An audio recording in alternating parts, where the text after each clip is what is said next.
Do you have relatives in the media business? You look so familiar. No, I'll stand. I'll stand. Okay, I'm ready to go. All right, I just want to say there's no probable cause. It's absolutely legal to resist arrest with force to the extent of taking an officer's life if necessary. That is federal law. That is U.S. Supreme Court case law that states that. And I want to go back to the beginning and just say there was no probable cause or reasonable suspicion or a traffic violation to make the stop in the first place. So I did not stop the vehicle. It was an unlawful attempt to make an unlawful arrest. It was an unlawful arrest, and there is no probable cause. I called the mayor, tried to get him on the phone to resolve the situation. I also called 911. I left a report. I told them that they were attempting to make an unlawful arrest to call their officers back. Their officers did turn off their lights and back off for a bit.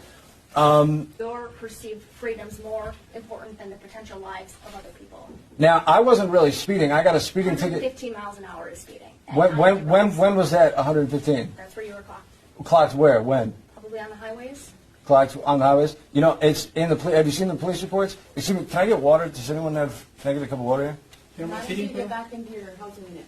What's that? Not until you get back into your housing Excuse me? unit. Okay, that's fine. Forget the water.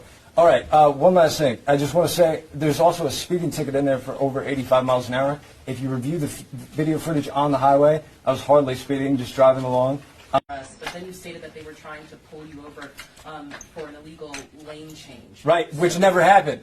Right. Hey, listen, police can't go around harassing people to be the man. Okay, that's what they attempt to do. I have several cases in the courts where they just go out and arrest people for unreasonable range.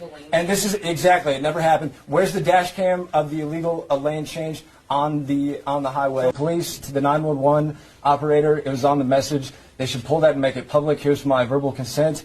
Was I didn't want to jeopardize anyone's safety on the road. And I said that to the detective, too. I said, call the officers back. I don't want them to attack me. I don't want to jeopardize anyone's safety. They were throwing spike strips, at me along the road as I was just driving along. I wasn't really running. I was just kind of driving along and moving out of the way.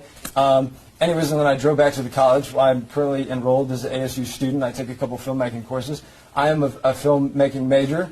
I have a website, mitchtabel.us. It has links to my production websites, to my photography websites, to a number of things I've done, if anyone's not familiar with that. Why didn't you just pull over and ask the officer why he was stopping? She was taking the out. Yes, she should file a joint suit along with me against the city because I said to the police twice and I said to the mayor, I said, look, I don't want to jeopardize anyone's safety. They're making an unreasonable, unlawful stop. I was stopping to get gas, and they attacked my vehicle and bumped into it in unmarked vehicles. I made a 911 report that I thought corrupt police officers were attempting to make an unlawful arrest, and after the police backed off and turned off their lights, unmarked vehicles that were not even like police vehicles, unmarked vehicles, made an abrupt turn to block me in, and the other one just bashed into the back of me. So I was abruptly attacked, and I just, How many cases so like this it didn't have you happen. won?